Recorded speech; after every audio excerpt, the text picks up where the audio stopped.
We don't know exactly what's going on with First Republic. Let's assume it does go into receivership, as reports right now say it will. What does that mean for the markets as a practical matter? I think what it means is that the market will continue to search for the next weakest link. And so First Republic has been very much in the market, the past month or so. So it's not a complete and utter surprise, but the markets are really looking to suss out the weak players to see whether it's systemic or not. But I think the real issue on the table is how broad is the pullback in lending on the regional and community bank side, and what influence does that have on the market and the economy? And that contraction of credit is really meaningful because it goes to the small and medium-sized businesses, which quite frankly are the lifeblood of the economy and the labor market. So, Mona, what does it mean potentially for equities? In fact, we continue to contract on the credit side because the banks are under control, under stress, and they get more and more conservative as a practical matter. Yeah, it certainly has been interesting on equities, of course. Financials have had some difficulty this year, and in fact, still down year to date, one of the worst performing sectors on the S&P 500.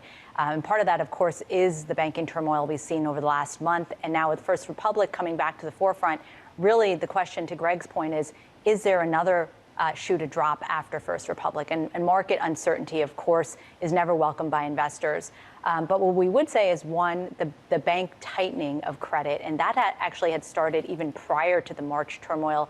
We started to see metrics like the Senior Loan Officers Survey starting to show meaningful tightening. So what that means is banks will make it harder for consumers and corporations to get loans. Now that's a double-edged sword. On one side, yes, economic activity will cool and the economic growth prospects look worse. But on the other hand, that inflationary story we've been talking about could see, a marginally less pressure on inflation moderating even further because banks are pulling back and consumption and corporate spending may thus pull back as well. So really we're watching both edges of that story, both sides of that story. But more broadly, we'd say the volatility that we've seen in the financial sector, we think probably has some room to run here. But one final point there, we don't yet see any systemic disruption or any scope for a systemic disruption to the U.S. or global banking system. We do think large cap banks here in the U.S. are still sound and in much better shape than they were back in 2008, 2009. So that provides a bit of comfort this time around. Greg, Mona makes an interesting point here. To what extent might the disruption of the banks, which we don't wish on anyone, goodness knows, but could that actually do part of the Fed's work for it? There was a piece actually in the Bloomberg this week that said that what we're seeing already on the credit side is amounting to 1 or even 2 rate hikes. No, absolutely. The inflation growth dynamic is reflexive, right? And the Fed knows that.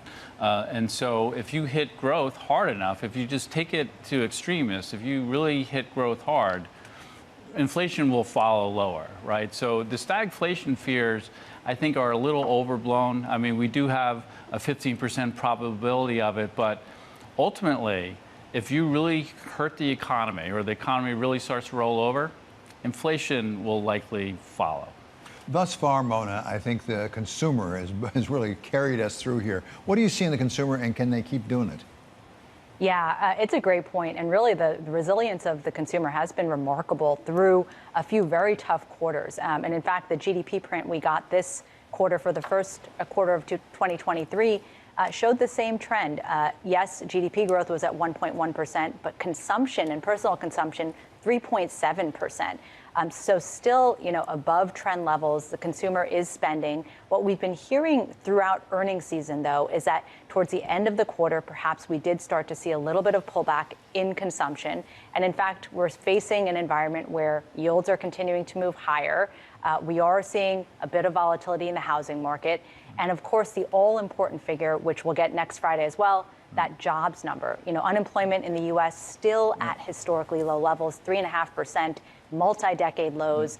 But what we're watching is some of the real-time indicators of labor as well. We are seeing jobless claims, weekly jobless claims tick higher, job openings tick lower, all kind of precursors to a little bit of softening in the labor market. We don't expect dramatic softening, but the Fed is hoping that the labor market cools to some extent so they can see that wage growth figure cool as well. So, all in, consumer resilient, but probably seeing incremental weakening in the weeks and months ahead. One last thought. We couldn't finish a discussion of credit without talking about commercial real estate. Greg, where are we on commercial real estate?